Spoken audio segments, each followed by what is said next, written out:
morning everyone, this is Muhammad Amir and welcome again to your favorite channel Easy English by Sir Amir. Before starting today's lesson, if you have not subscribed this channel yet, then press the subscribe button and also click on the ring bell icon so you are also going to get all the updates on this channel. Today's topic, what we have brought, that is called parts of sentence.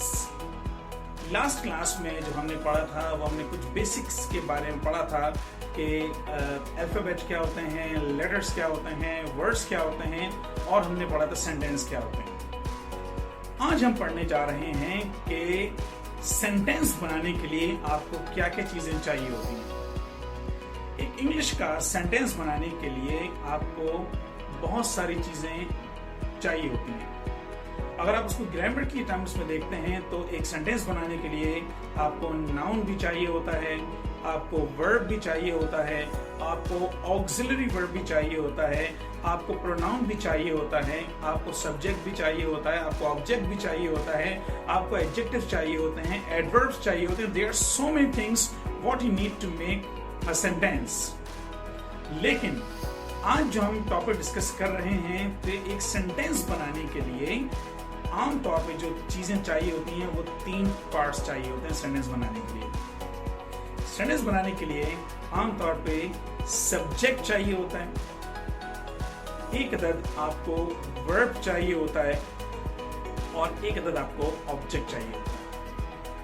अच्छा, subject plus verb plus object ये एक बड़ा common सा formula है और ये तमाम tenses में अप्लाई होता है। For example, if you talk about the present, if you talk about the past, if you talk about the future, mean that your all sentences full are usually based on these 3 parts of sentence, right? One is more, एक चीज आपको अहम बता दूं आपको कि इनमें सबसे जो अहम चीज है वो है वर्ब। जी हाँ, इस वर्ब की मैं आपको बताऊं कि वर्ब की डिटेल कितनी है कि इस वर्ब के बगैर आपका कोई भी सेंटेंस नहीं बन सकता। आपके पास सेंटेंस में सब्जेक्ट नहीं है, sentence is possible. If there is no object, sentence is possible. लेकिन जिस सेंटेंस में अगर वर्ब नहीं होगा तो आप सेंटेंस नहीं बना पाएंगे। अच्छा, एक और बात मजे की, इसमें एक और बात डिटेल से अगर हम वर्ब को डिस्कस करेंगे, अगर मैं इस वर्ब को डिफाइन करने बैठूं तो मुझे शायद minimum I just need 15 to 20 lessons just to describe only verb। तो आपको मैं वर्ब के बारे में थोड़ा सा डिटेल में जाके बताता हूं कि वर्ब बेसिकली होता क्या है। अब अगर इसमें इस वर्ब के बारे में अगर आपको मैं डिटेल बताना शुरू करूं तो आपको अब पता लगेगा कि एक वर्ब के अंदर कितनी डिटेल्स होती हैं। अगर मैं ये बोलूं कि जो एक वर्ब है इसकी हैसियत एक सेंटेंस के अंदर बैकबोन किसी होती है, that would not be wrong. For example, if there is a sentence, there is a verb, तो इस वर्ब के बारे में आपको पता होना चाहिए कि ये वर्ब किस टाइप का वर्ब है। सबसे पहले जो अहम चीज चाहिए होती है वर्ब के लिए, बता दूं आपको कि जो अहम वर्ब होता है दैट्स कॉल्ड मेन वर्ब। एक सेंटेंस के अंदर मेन वर्ब भी होता है, उसके अंदर ऑक्सिलरी वर्ब भी हो सकता है, उसके अंदर मॉडल ऑक्सिलरी वर्ब भी हो सकता है, उसके अंदर ट्रांजिटिव वर्ब भी होते हैं, इंट्रांजिटिव वर्ब भी होते हैं, रेगुलर वर्ब भी होते हैं, इररेगुलर वर्ब भी होते हैं, स्टेट वर्ब भी होते हैं, एक्शन वर्ब भी होते हैं जिसको प्रोग्रेसिव और नॉन प्रोग्रेसिव वर्ब भी कहते हैं। There are several types of verb. और एक और बात ये अहम कि हम आने वाले तमाम लेक्चर्स के अंदर इन वर्ब्स को पढ़ेंगे जरूर। अच्छा, एक और बात कि एक लोग को एक सवाल उठता है कि सर हम इंग्लिश क्यों नहीं बोल पाते। तो उनकी तमाम बातों का एक ही जवाब ये है कि अगर जिस दिन आपको इस वर्ब से खेलना आ गया, it means that you know that how to play with the English. उस दिन आप एक अच्छी इंग्लिश भी बोल पाएंगे, उस दिन आप एक अच्छी इंग्लिश लिख भी पाएंगे, समझ भी पाएंगे। इसकी छोटी एग्जांपल आपको बताता हूं। गेव का मतलब क्या होता है? जाना। ड्रिंक का मतलब होता है पीना। कम का मतलब होता है आना। सिट का मतलब होता है बैठना। स्पीक मतलब होता है बोलना। लिसन मतलब होता है सुनना। अंडरस्टैंड मीन्स समझना। रन का मतलब भागना। तो इन तमाम वर्ड्स के मीनिंग भी आपको मालूम है, आपको सब्जेक्ट के बारे में मालूम होता है, ऑब्जेक्ट के बारे में मालूम होता है, then why you are not able to speak English? The reason is that you don't know that how to play with this verb. कि कहाँ पे go लगाना है, कहाँ पे went लगाना है, कहाँ पे going लगाना है, कहाँ पे gone लगाना है, कहाँ पे goes लगाना है. It means that if you know that how to play with the verb, then you know very well that how to speak English and how to play with the English. तो अब और अच्छा एक और बात आपको मैं वाजे कर दूं कि ये हमारी क्लास का आज का टॉपिक नहीं है. आज जो हम बेसिकली पढ़ रहे हैं वो पार्ट्स ऑफ सेंटेंस पढ़ रहे हैं, और पार्ट्स ऑफ सेंटेंस के अंदर जो हमने आपको 3 चीजें लिखाई हैं, subject plus verb plus object. तो आज हम जो जिस क्लास का जो टॉपिक स्टार्ट कर रहे हैं वो हम स्टार्ट कर रहे हैं सब्जेक्ट से. कि सब्जेक्ट क्या होता है? जी नहीं, आप जो समझ रहे हैं कि सब्जेक्ट जो है वो फिजिक्स, केमिस्ट्री, मैथ, साइंस होते हैं, वो एजुकेशन एकेडमी के सब्जेक्ट अलग होते हैं. अगर आप ग्रामर की टर्म से पूछते हैं कि सब्जेक्ट क्या होता है और स्पेशली सेंटेंस के अंदर सब्जेक्ट क्या होता है, तो सब्जेक्ट जो है basically I, you, we, he, she, it, they, ये जो है ये कहलाते हैं basically they are called subject. अब सब्जेक्ट का काम क्या होता है और थोड़ा सा डिटेल में चलते हैं. सब्जेक्ट का काम जो होता है बेसिकली वो, अच्छा एक सेंटेंस आगे चलने से पहले एक सेंटेंस बताता हूं आपको कि for example we learn English. We learn English. आप एक काम ये क्या करें कि सबसे पहले जिस सेंटेंस को आप लिख रहे हैं या पढ़ रहे हैं या बोल रहे हैं, उसके अंदर आपको पता होना चाहिए कि वर्ब क्या है. For example we learn English, इनमें वर्ब जो है बेसिकली लर्न है, it is right. You come late, she talks to me, we enjoy online classes, he calls me, my father helps me in studies. तो इन तमाम sentences के अंदर कहीं go है, कहीं sit है, कहीं call है, कहीं calls है, कहीं helps है. इन तमाम सेंटेंसेस में आपको ये समझ में आ जाना चाहिए कि वर्ब क्या है. अब I हो गया, you हो गया, we हो गया, you हो गया, they हो गया, ये तमाम जो वर्ड्स हैं ये कहलाते हैं सब्जेक्ट. अच्छा एक और बात ये कि either you are making sentence of present, past और future. सब्जेक्ट की जो प्लेसमेंट है वो ये होती है कि सब्जेक्ट हमेशा मेन वर्ब से पहले आता है. ऑक्सिलरी वर्ब, हेल्पिंग वर्ब में आगे पीछे इसकी जगह हो सकती है, लेकिन सब्जेक्ट जो है हमेशा मेन वर्ब से पहले आता है. The definition of subject you can write with me.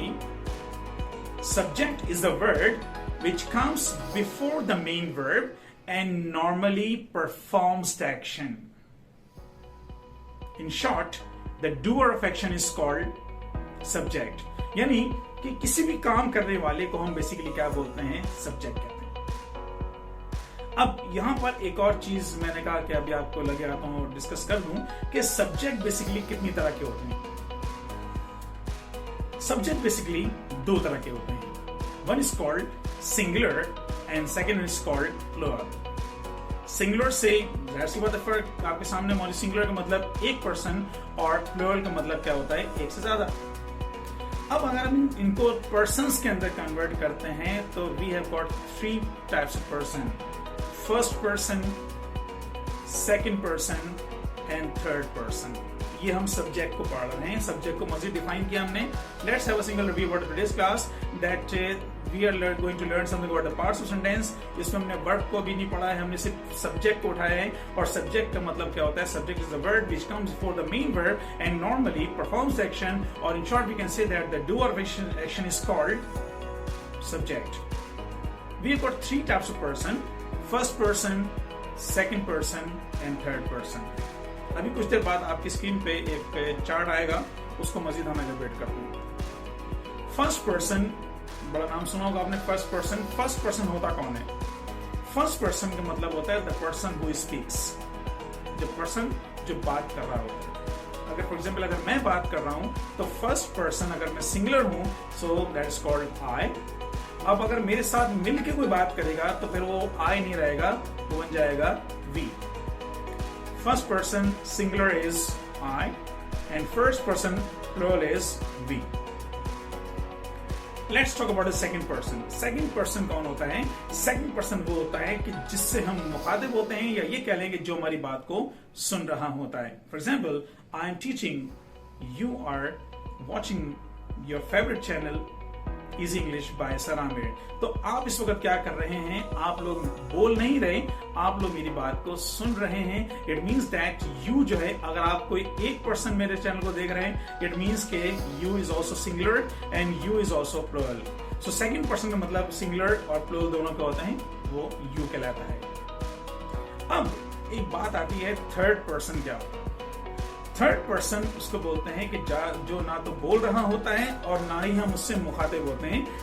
Third person का मतलब होता है कि जिसके बारे में बात की जा रही होती है। अब for example, he, she, it या कोई भी सिंगुलर पर्सन जो होता है, इसको हम बोलते हैं। For example, he is my friend, she is my friend, Raza is my friend, Sara is my friend. तो ये सब क्या है? Basically they are not the speaker, they are not a listener, basically we are talking about them. So third person singular होते हैं he, she, singular name और it.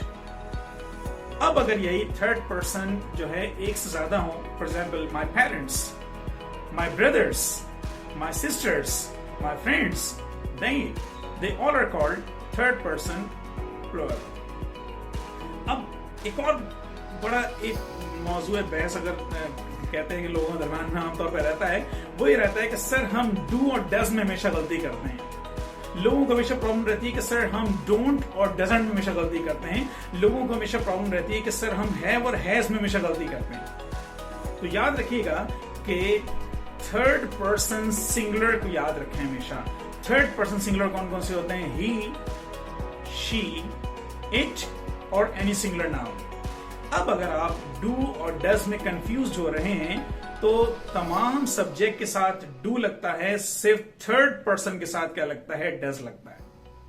For example, I do my work, we do our work, you do your work, they do their own work. लेकिन he does the work, she does her work. Clear? अब इस तरीके से आपको problem रहती है कि कहां पे डोंट लगाना है और कहां पे डजंट लगाना है। तो अब आपकी प्रॉब्लम सॉल्व हो गई कि तमाम सब्जेक्ट के साथ आप क्या लगाते हैं? डोंट लगाते हैं, और सिर्फ थर्ड पर्सन सिंगुलर के साथ आप क्या लगाते हैं? डजंट लगाते हैं। For example, I don't, we don't, you don't, they don't, but when you talk about he doesn't, she doesn't, it doesn't and sir Aamir doesn't. फिर एक प्रॉब्लम रहती है लोगों को कि सर हम हैव और हैज में हमेशा कंफ्यूज रहते हैं कि हम क्या करें, हम कहां हैव लगाएं, कहां पे हैज लगाएं। अरे भाई, तो फिर बता दिया कि तमाम सब्जेक्ट के साथ हैव लगता है, सिर्फ थर्ड पर्सन सिंगुलर के साथ हैज लगता है। I have, you have, we have, they have, my friends have, but he has, she has, it has. हो गई प्रॉब्लम सॉल्व। किस बात की टेंशन थी? इसलिए तो इस चैनल का नाम है easy English by sir Aamir. So let's summarise the lesson today, कि आज की क्लास का लेसन को समराइज करते हैं। Today what we started the lesson, today we started lesson something about the parts of sentence. In a sentence we need subject, we need verb, we need object. We are just going to discuss something about the subject. What a subject is. Subject is a word which comes before the main verb and normally performs the action, or the doer of action is called subject. There are three types of persons: first person, second person, third person, and we have already just learned all things in detail. उम्मीद करता हूं कि आपने जो आज के topic है इसको खूब अच्छे तरीके समझा होगा, और अब आप अपनी जो इंग्लिश को मजीद कॉन्सेप्चुअल बनाएंगे और अपने कॉन्सेप्ट्स को क्लियर करेंगे.